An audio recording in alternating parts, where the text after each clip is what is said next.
Climate law matters. What does the precautionary principle mean to a scientist? Part 2. Interview with Dr. Alex Lee, chartered geologist and scientist.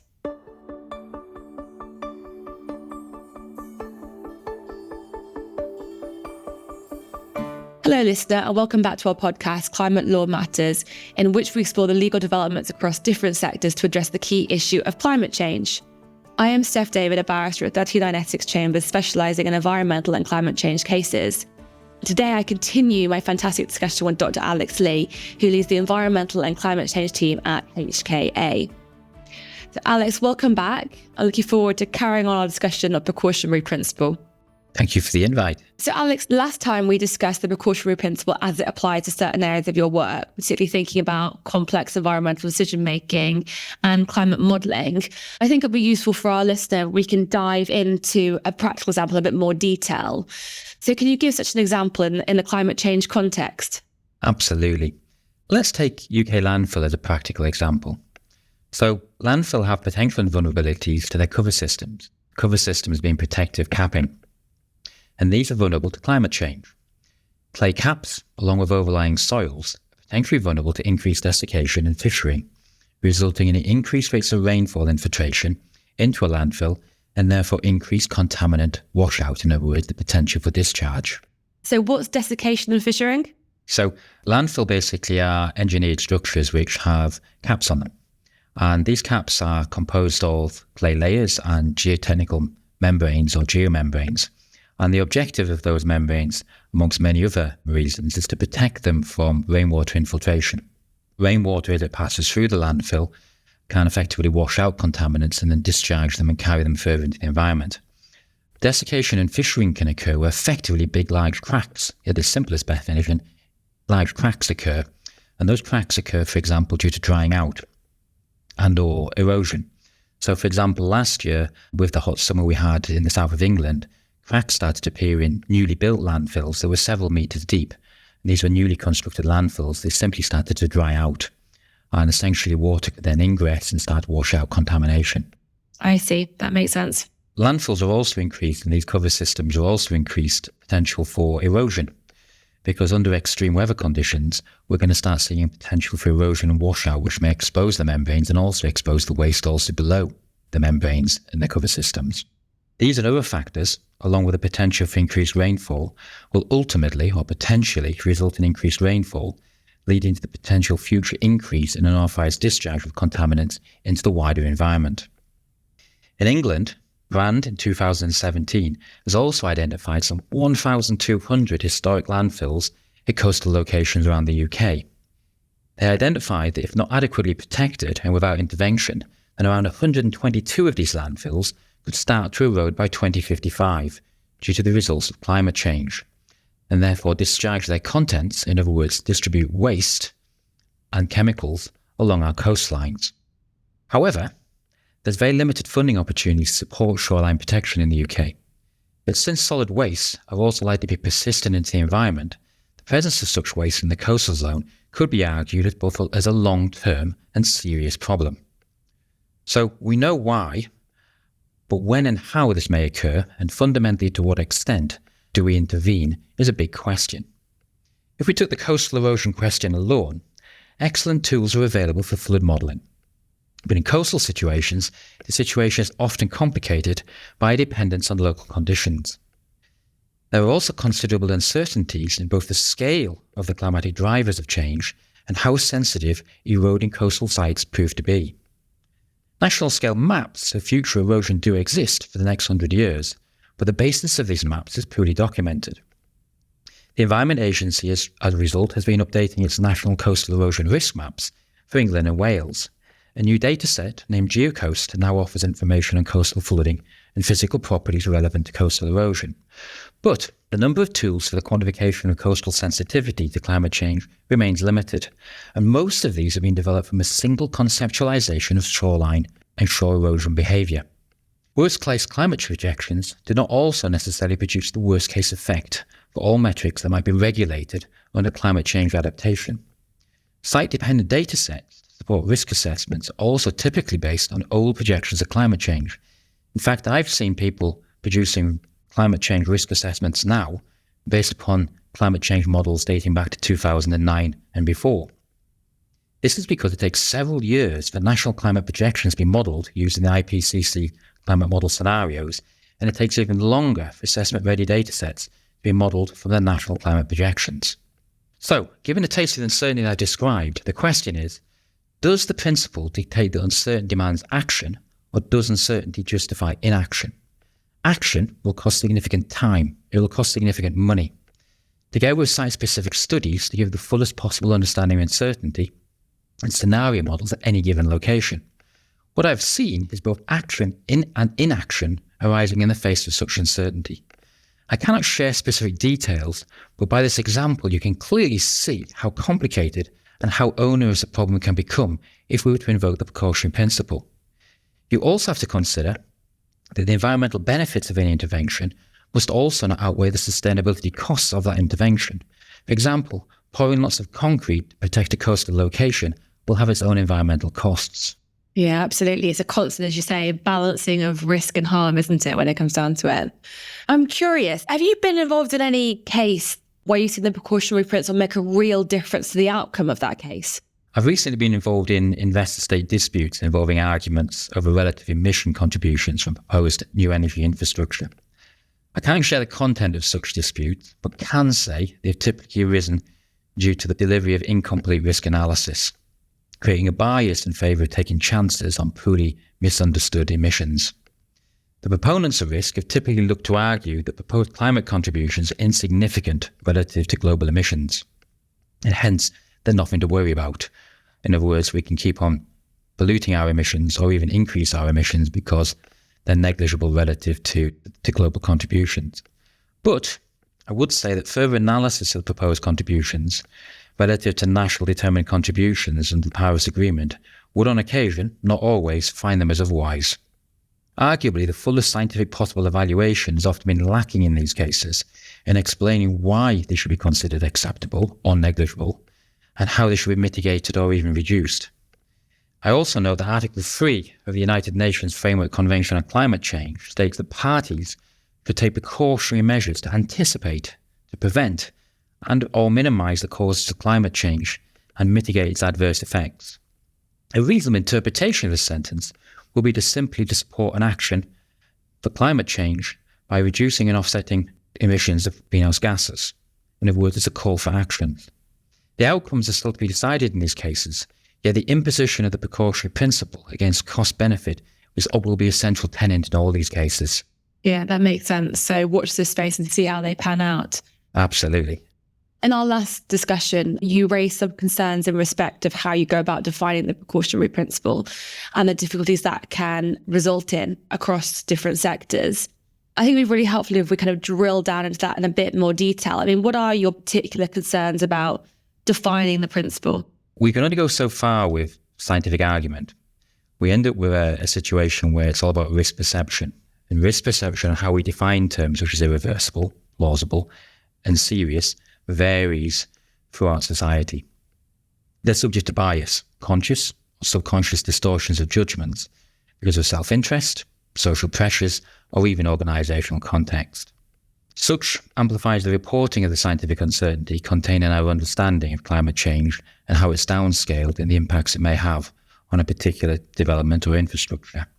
The why, should the precautionary principle not be invoked, for example, can be subject to overconfidence bias, preventing problem holders and decision makers from considering extreme scenarios. For example, it's been found from the limited assessments performed in the UK of climate adaptation, they've often been based on a cautiously realistic central projection of climate change as a reference case, and have on occasion included other projections, but only to explore uncertainty. Assessors have not often, or not commonly, tried to unrealistically or realistically combine the worst case effects of the different climate scenarios. Instead, they've based it on the overconfidence that this is just not going to happen. They've assumed that the worst case scenarios are not going to affect them. Similarly, what we see basically is a myopic understanding of the problem. This occurs when we have an oversimplified representation of the system under study and results in a incomplete understanding. For example, we often see sites where the problem holders fail to identify or understand the vulnerabilities that his site is subject to, and the timescales and the magnitude of those vulnerabilities and when they may occur.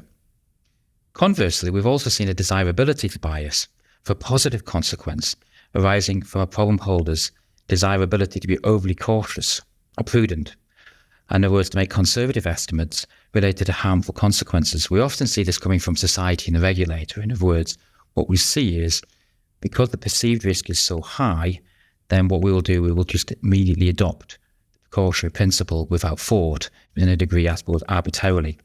So, to reduce such bias in decisions, most can be dealt with by the use of multiple experts and alternative points of view, or by the use of decomposition. And sorry, what exactly is decomposition? Decomposition is basically simply breaking an argument down into its component pieces. It's a descriptive narrative in our reports of how do we get from point A to point B, the logic behind the argument, the evidence. It's very similar to basically producing a probative argument in terms of what are the facts, how much credibility can we place on those facts, and what is the weight of those facts. So in other words, we have a logical, clear, transparent argument. But we should also be cross-checking any judgments with alternative scenarios. And we should also be asking for extreme and unusual scenarios, both low and high, and avoiding central tendency anchors, in other words, the tendency to simply go in the middle somewhere, which is often what happens in the UK. All of this, however, requires a proactive leadership, plus early but proportionate cost considerations. In other words, we should be spending money early to gather the facts, the weight of facts, and then developing a systematic framework for then leading an informed discussion. And coming back to kind of the purpose of this discussion, I mean, what impact these issues have on the approach adopted by experts and scientists? I mean, you've touched upon it in respect of how the biases are addressed, but I'm just interested to hear your view on that point. Well, the problem arises principally that we can spend an awful lot of time and money acquiring information on scientific uncertainty. But fundamentally, we end up with situations where when we have complex issues, we end up with multiple metrics and we end up with multiple options. And fundamentally, in those circumstances, there may be no objective way of selecting between the best option, because the preferred option will depend on the relative weight the stakeholders assign to the various metrics. Furthermore, there's no guarantee that the stakeholders will even agree on those weights. So although various decision-making tools have been developed to aid stakeholders in selecting between options, cost-benefit analysis, ranking analysis, multi-attribute analysis, Bayesian techniques, etc., these can only be tools for thought and for stimulating informed debate amongst the stakeholder groups. Consistency in the UK to a systematic approach to such is too often lacking, but it is improving. There has been and will be an increased need for stakeholder consultation when addressing full life cycle environmental implications of complex climate and environmental issues. Meanwhile, also, common elements do already exist in existing approaches and include advocating a risk-based and proportionate process, culminating in adaptive management and ongoing reviews. Depending on the regulatory regime under study, frameworks for the inclusion of climate change also already exist. Let's not forget that. We have EIA, we have best practical management, best practical environmental options, etc. Consequently, the focus should not always be on reinvention, but rather simply on orchestrating change and increasingly marketing, should I say, the expectation of its urgent inclusion in any assessments, but also in making sure that we have stakeholder weighting and stakeholder consultation as an important component of the final evaluation. So it's an extremely complex and iterative process, isn't it, when it comes down to it? Absolutely, yeah, absolutely. And it shouldn't be taken lightly. And so I know you've touched already upon guidance from the EU and also guidance coming out of the Environment Act, but are there any other bodies that have produced helpful guidance? There is, yeah. To provide clarity in the UK, the Regulatory Policy Committee in 2020 produced a guidance called Using the Precautionary Principle. This is directed to aid policymakers and analysts with a tool presenting the evidence that will be relevant to a department's application of the precautionary principle and appropriate to their specific circumstances. I'd also note the Scottish Government and the EU have widely published on the role of the precautionary principle in law and policy. And just to remind the listener, who is the Regulatory Policy Committee? The RPC is an independent regulatory scrutiny body for the UK Government.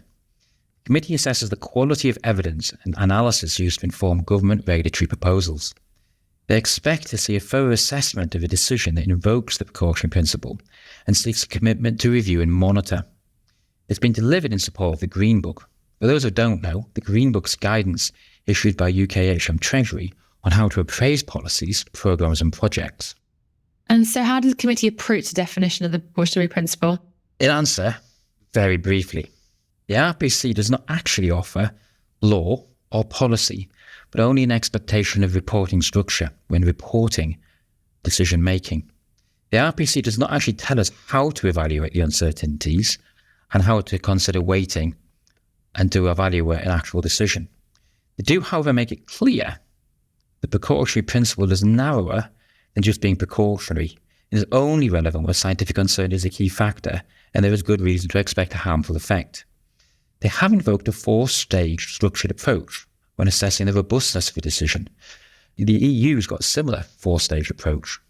The 4 stages include Stage 1, documenting evidence of harmful effects. There should be good reason to believe the harm should occur. Stage 2, documenting irreversible harmful effects, gauged with reference to severity, irreversibility, numbers affected, uniqueness, temporal and spatial variability, and any knock-on effects.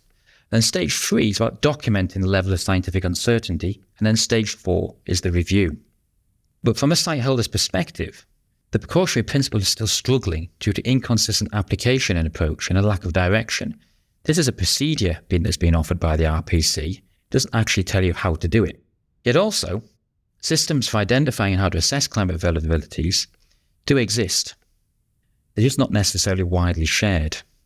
A tiered framework for assessing both Stage 1, Stage 2 and Stage 3, and then also I would argue Stage 4 of the RPC document, can be found within the nuclear sector and can be used as a starting point for the identification and development of scenarios, conceptual models, for identifying the vulnerabilities of sites to climate change, can be used to supply an audit check for the completeness of scenarios, but also to identify how uncertainty should be best managed, expressed, and then discussions advanced. So essentially, we have learning lessons out there, and I would draw people's attention to the nuclear sector. Incredibly helpful and ties in nicely to my next question, which is, obviously, given the ambiguity in defining the principle, the difficulties in applying the approach, are there other avenues for essentially achieving the same objective? In 2020, the EA published its EA 2025 Corporate Strategy and Priorities. A central aim of this is to be a leader in the delivery of climate adaptation and resilience. Adaptation to climate change and protection of the environment, together with the aspiration of reducing intergenerational burden, would appear to be a burning prerogative in the UK. A central theme must therefore be to ensure that new operations and new infrastructure are designed to be resilient to adverse climate change and to reduce contributions. We can see in Section 14 of the National Planning Policy Framework, we have paragraphs 152 to 173. If I take an example, I note that paragraph 152 notes the planning system should support the transition to a low-carbon future in a changing climate, taking full account of flood risks, coastal change, etc. Paraphrasing from paragraph 153, then plans should also be proactive to mitigating and adapting to climate change. So there is a vehicle there via the planning process. In terms of existing regulated industry though, and when looking to surrender sites, then such will increasingly also be expected to make a safe state for future generations. Risk-based engineering, and I use an example only, as required by the Landfill Directive, also provides an opportunity to address climate change effects. Furthermore, in the future, I'm being optimistic here, in England we may also have the Wellbeing in Future Generations Bill. This is a private member's bill introduced by Lord Bird, inspired by legislation passed in Wales in 2015. It aims to ensure UK policymaking accounts for the interests of future generations. It includes the importance of balancing short-term needs and the need to safeguard the ability to meet our long-term needs and protect future generations. However, what we have is a knowing-doing gap currently between policy and the tools needed to deliver consistently. What do you see as the greatest legal barrier or development to the use or adoption of the precautionary principle as a helpful tool for positive change? Okay, this is a matter of scale. So the first question is, on a global scale, the greatest legal barrier is developing a universally accepted definition of the principle. The principle's interpretation varies by country, making it difficult to apply in practice at the international level. But to reflect again, the precautionary principle at its heart is nothing more than a call for an evidence-based approach. The burden being on the problem holder to supply probative argument and sufficient weight and credibility for it to be admissible. Its findings should be considered holistically and proportionally and will always be site and problem specific. On a more regional and I suppose project specific basis, the greatest barrier basically is about risk perception and its potential for inconsistent application or reckless abuse due to a broad and negative outlook that has sometimes created a fear undermining confidence in its application. Yet numerous developments advice on the precautionary principle exist. Also, frameworks for the inclusion of climate change already exist, for example, the EIA process, or if I reflect again, already exist, for example, in the nuclear sector. Come differences in risk perception, stakeholder consultations, good examples, and agreement to a systematic approach on how to score and weight uncertainties exist, will arise, and continue to develop. And that focus needs to be on inconsistency. Yes, well, I mean, certainly going back to the EIA point, we'll wait to see what the Supreme Court says in the case of Finch in respect of how far that regime can actually deal with climate change risk. Thank you very much for your input today, Alex. It's been incredibly insightful, so thank you very much.